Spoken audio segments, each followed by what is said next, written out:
ആത്മനൊമ്പരത്തോടെ അങ്ങ് ചെയ്ത വിടവാങ്ങൽ പ്രസംഗം മനസ്സിലോർക്കുന്നു. അതിൻ്റെ റിപ്പോർട്ടുകൾ വായിച്ചിട്ടുണ്ട്. പ്രസംഗം ദൃശ്യവൽക്കരിക്കപ്പെട്ടത് ശ്രദ്ധിച്ചിട്ടുണ്ട്. ഇവിടെ പോലീസ് ആംഡ് റിസർവ് പരേഡ് ഗ്രൗണ്ടിലാണെന്ന് തോന്നുന്നു. അന്ന് അങ്ങ് പറഞ്ഞു ഏതാണ്ട് 35 വർഷക്കാലത്തെ ദീർഘ സേവന കാലത്തിനിടയിൽ ദുഃഖത്തോടുകൂടി അല്ലെങ്കിൽ ഖേദത്തോടുകൂടി ഇപ്പോഴും ഓർമ്മിക്കുന്നത് കൊല്ലത്ത് സിവിലിയൻ പോലീസുകാരനായ മണിയൻ പിള്ള നിശ കാവൽ നടത്തുന്നതിനിടയിൽ കുത്തേറ്റു മരിച്ച സംഭവത്തെക്കുറിച്ചാണ് എന്ന് അങ്ങ് പറഞ്ഞു. ആ കൂട്ടത്തിൽ തന്നെ അങ്ങയോടൊപ്പം ഉണ്ടായിരുന്ന IPSകാർ 11 പേർ അങ്ങയുടെ ബാച്ചിൽപ്പെട്ടവർ മരണപ്പെട്ട കാര്യം അങ്ങ് പറഞ്ഞു. അങ്ങയുടെ സർവീസ് കാലത്ത് കേരള പോലീസിലുള്ള 70 പേരോളം രക്തസാക്ഷിത്വം വഹിച്ചതും പറഞ്ഞു. ഏറെ വ്യക്തിപരമായി തന്നെ അങ്ങ് നേരിട്ട ഒരു നൊമ്പരം കോഴിക്കോട് പോലീസ് കമ്മീഷണറായിരിക്കവേ അങ്ങയുടെ ഡ്രൈവർ കൊല്ലപ്പെടുന്നതിൻ്റെ കാര്യവുമാണ്. ഇതെല്ലാം നൊമ്പരങ്ങളുടെ സ്മൃതികളാണ്. തിരിഞ്ഞു നോക്കുമ്പോൾ എത്രത്തോളം വേദനാജനകമായിരുന്നു അത്തരം അനുഭവങ്ങൾ? ഇതെല്ലാം വേദനാജനകമാണ്. ഭയങ്കരമായിട്ടുള്ള നമുക്ക് ഭയങ്കര മാനസികമായ ക്ലേശം, മാനസിക പ്രയാസം അനുഭവിക്കുന്ന സന്ദർഭങ്ങളാണ്. ഈ പോലീസുകാരൊക്കെ ജോലി ചെയ്യുന്നത് അവരുടെ കുടുംബങ്ങളെ സംരക്ഷിക്കാനും അവർ വലിയ പബ്ലിക് ഡ്യൂട്ടി ചെയ്യുന്നതിന് വേണ്ടി എന്നുള്ള ധാരണയിലാണ്. പലപ്പോഴും അവർ ചെയ്യുന്ന ജോലി അവർക്ക് ജീവഹാനി ഉണ്ടാക്കും എന്നൊരു ചിന്ത പോലും ഇവരുടെ മനസ്സിലില്ലാതാണ് ഇവരിത് ചെയ്യുന്നത് വളരെ സേഫാണ് എന്നുള്ള രീതിയിലാണ്. കാരണം നമ്മൾ യുദ്ധത്തിനായിട്ട് ഇറങ്ങി പുറപ്പെടുന്നതല്ല, നമ്മൾ സമാധാനം സംരക്ഷിക്കാൻ വേണ്ടി രാത്രി പറവൂർ ജംഗ്ഷനിൽ കൂടെ നടക്കുകയാണ്. അപ്പോൾ ജനങ്ങളെ സംരക്ഷിക്കാൻ വേണ്ടിയാണ്. അപ്പം ആ ഒരു നമ്മുടെ അധികാരമുണ്ട്, ജനങ്ങൾ നമ്മളെ സപ്പോർട്ട് ചെയ്യുന്നുള്ള രീതിയിലാണല്ലോ നമ്മൾ ചെയ്യുന്നത്. ആ സമയത്ത് ആകസ്മികമായിട്ട് നമ്മൾ കുത്തേൽക്കുക, നമ്മൾ മരിക്കുക, ഇത് നമ്മുടെ കുടുംബങ്ങളിലുണ്ടാകുന്ന ആഘാതം അതിഭയങ്കരമാണ്. അത് വളരെ വേദനാജനകമാണ്. അത് ആ ഒരു റിസ്കിന് നമ്മെല്ലാവരും എക്സ്പോസ്ഡാണ്. ഞാനന്ന് വികാരാധീനനായ വേറൊരു സംഗതി, എൻ്റെ ബാച്ച്മേറ്റ് അദ്ദേഹം പഞ്ചാബിൽ ഗുരുദാസ്പൂർ SP ആയിരുന്നു. ഒരു ദിവസം രാവിലെ അദ്ദേഹം ഓഫീസിൽ പോയി അദ്ദേഹത്തിന്റെ കസേരയിലിരിക്കുന്ന ആ കസേര ബോംബാവുന്നു. കസേര തന്നെ ബോംബായിരുന്നു. അത് ഇരുന്നുടനെ ആ ബോംബ് പൊട്ടി അദ്ദേഹം മരിച്ചു. ഇന്ന് മാത്രമല്ല, അത് കഴിഞ്ഞ ശേഷം 3 കൊല്ലം കഴിഞ്ഞ് അദ്ദേഹത്തിന്റെ മകനെ ഭീകരവാദികൾ കൊന്നു. ഇങ്ങനെയൊക്കെയുള്ള സംഭവങ്ങൾ നമ്മുടെ സുഹൃത്തുക്കൾക്ക് സംഭവിക്കുമ്പോൾ നാം ജീവിച്ചിരിക്കുന്നത് തന്നെ ദൈവത്തിന്റെ ഒരു കൃപയാണെന്നും മറ്റുള്ളവർ അനുഭവിച്ച മഹാത്യാഗങ്ങളുടെ ഫലമാണെന്നും ഈ രണ്ടും കൂടെ ശരിയാണ്. നമുക്കങ്ങനെ സംഭവിച്ചിട്ടില്ലാത്തത് നമ്മുടെ ഭാഗ്യമായിരിക്കും. നമ്മൾ അതുപോലുള്ള സന്ദർഭങ്ങൾ പല പ്രാവശ്യം പെട്ടിട്ടുണ്ട്. നമ്മളതിൽ നിന്ന് രക്ഷപ്പെട്ടത് ദൈവാനുഗ്രഹം. അതുപോലെ തന്നെ നമുക്ക് അങ്ങനെ രക്ഷപ്പെടാൻ സാധിച്ചത് നമ്മളെപ്പോലെയുള്ള നിരവധി ആളുകൾ അനുഭവിച്ച ആത്മത്യാഗത്തിന്റെ ഫലം കൂടാണ്.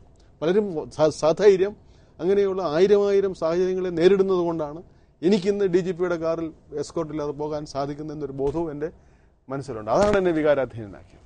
7ാം വയസ്സിൽ നേരെ 5ാം ക്ലാസ്സിലേക്ക്, 6ാം വയസ്സിൽ നേരെ 5ാം ക്ലാസ്സിലേക്ക്, 12.5 വയസ്സുള്ളപ്പോൾ 10ാം ക്ലാസ്. 10ാം ക്ലാസ് പാസ്സായതിന് ശേഷം കോളേജിൽ ചേരാൻ പ്രായമായില്ലല്ലോ എന്ന് കരുതി പത്രാധിപരും കൂടിയായ അമ്മാവൻ്റെ കൂടെ താമസിക്കാൻ വേണ്ടി പത്രസ്ഥാപനത്തിൻ്റെ ഉടമസ്ഥനും പ്രസാധകനും, അതും ആസാമിൽ ഇന്ത്യൻ ഹോം എന്ന ഇംഗ്ലീഷ് പത്രത്തിൻ്റെ സ്ഥാപകനുമായിരുന്ന സ്വന്തം വന്ധ്യ പിതാവ് KC പുന്നൂസ് സാറിൻ്റെ കൂടെ ഡൽഹിയിലേക്ക് പോകുന്നു. അങ്ങനെയാണ് അങ്ങയുടെ ജീവിതത്തിലെ അത്ഭുതങ്ങളൊക്കെ സംഭവിക്കുന്നത്. എന്നാലും റാനി ഹൈസ്കൂളിലേക്ക് 14 കിലോമീറ്റർ അങ്ങോട്ടും ഇങ്ങോട്ടും നടന്നുപോയ 7 ഇങ്ങോട്ട് മൊത്തം 14 കിലോമീറ്റർ നിത്യേന നടന്നുപോയ തൻ്റെ ബാല്യകാലത്തെക്കുറിച്ച്, അവിടെ റാനി കുരുടാമണ്ണിൽ കുടുംബത്തിലെ അങ്ങയുടെ ജനനം ടീച്ചറെപ്പറ്റി പറഞ്ഞു. ശ്രീമതി അന്നമ്മ അങ്ങയുടെ വന്ധ്യ മാതാവ്, അമ്മയുടെ വീട് മാവേലിക്കര. അപ്പോൾ ഭാര്യ പ്രൊഫസർ റെബേക്ക, മക്കൾ പുന്നൂസ് ജേക്കബ്. അദ്ദേഹം വിവിധ വിദേശ സർവകലാശാലകളിൽ ഉന്നത ബിരുദങ്ങൾ നേടിയതിനു ശേഷം ഇപ്പോൾ ന്യൂസിലാൻഡിൽ റിസർവ് ബാങ്കിലെ ഉദ്യോഗസ്ഥനായി ചേരാനുള്ള തയ്യാറെടുപ്പിലാണ്. രണ്ടാമത്തെ പുത്രൻ തോമസ് ജേക്കബ്, അദ്ദേഹം ഇൻഫോസിസിൽ എഞ്ചിനീയറാണ്.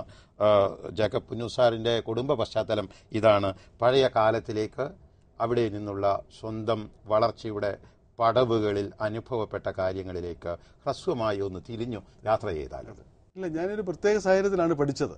ഈ പ്രൊമോഷനല്ല കിട്ടിയത്. ഞാനങ്ങ് സ്കൂളിൽ പോയപ്പം എൻ്റെ അമ്മ അധ്യാപികയായിരുന്നു.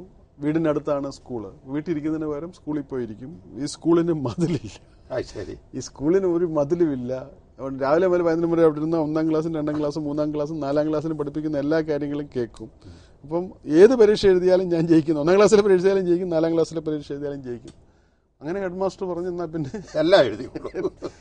പിന്നെ ഇതെല്ലാം 4-ാം ക്ലാസ്സിലെ പരീക്ഷ അങ്ങ് എഴുതി 5-ാം ക്ലാസ്സിൽ ചേരാം എന്നുള്ള രീതിയിലാണ് പഠിച്ചത്. എനിക്ക് അന്നത്തെ കാര്യത്തെക്കുറിച്ച് വ്യക്തമായിട്ടുള്ള സ്മരണകൾ പോലും ഇല്ല. ഇങ്ങനെ ഒരു ഇമേജസേ ഉള്ളൂ, സ്മരണ എന്ന് പറയാൻ പറ്റില്ല, ഒരു ഇമേജസേ ഉള്ളൂ, റൂറൽ ഇമേജസ്.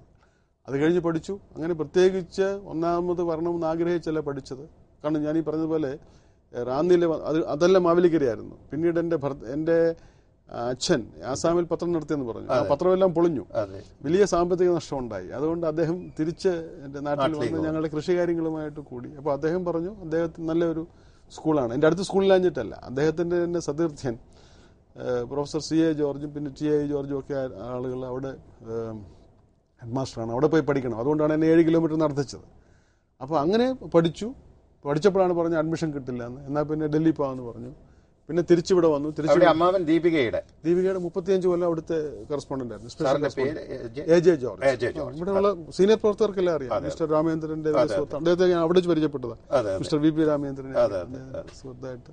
അപ്പോൾ അവരുടെയൊക്കെ സുഹൃത്തായിരുന്നു. അപ്പം വലിയ ഈ നമ്മുടെ പത്രപ്രവർത്തന രംഗത്തെ ഏറ്റവും വലിയ അധികായന്മാരെ വളരെ ഒരു ശിശുവായിരുന്ന കാലത്ത് തന്നെ എനിക്ക് കാണാൻ സാധിക്കുകയും അവരോട് സംസാരിക്കാനല്ല, അവർ പറയുന്നത് ഒളിഞ്ഞു നിന്ന് കേൾക്കാനുമുള്ള അവസരങ്ങൾ ഉണ്ടായിട്ടുമുണ്ട്. അപ്പോൾ അത് നല്ലൊരു എക്സ്പോഷറായിരുന്നു.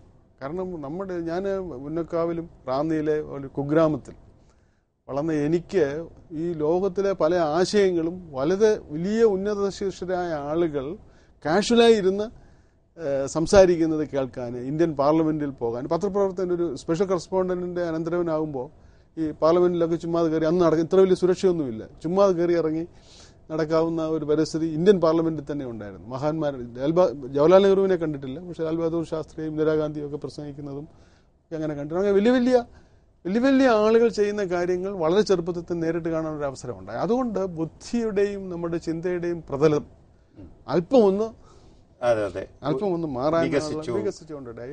അതുമൂലം വായനയെ ഉത്തേജിപ്പിച്ചു, അറിവ് കൂടുതൽ സമ്പാദിച്ചു. അങ്ങനെ പ്രത്യേക ജീവിത ഉദ്ദേശമൊന്നുമില്ലാതെ കറങ്ങി അവസാനം പോലീസ് സർവീസ്. 5 വിളക്ക് ജംഗ്ഷനിലെ കാക്കിധാരിയായ പോലീസുകാരനെ കൂവി വിളിച്ച അതേ ജനം തന്നെ അതേ സന്ദർഭത്തിൽ വോളിബോൾ കണ്ട് കേരള പോലീസ് KJ എന്ന് വിളിക്കുന്നത് ഞാൻ നേരിട്ട് കണ്ടു.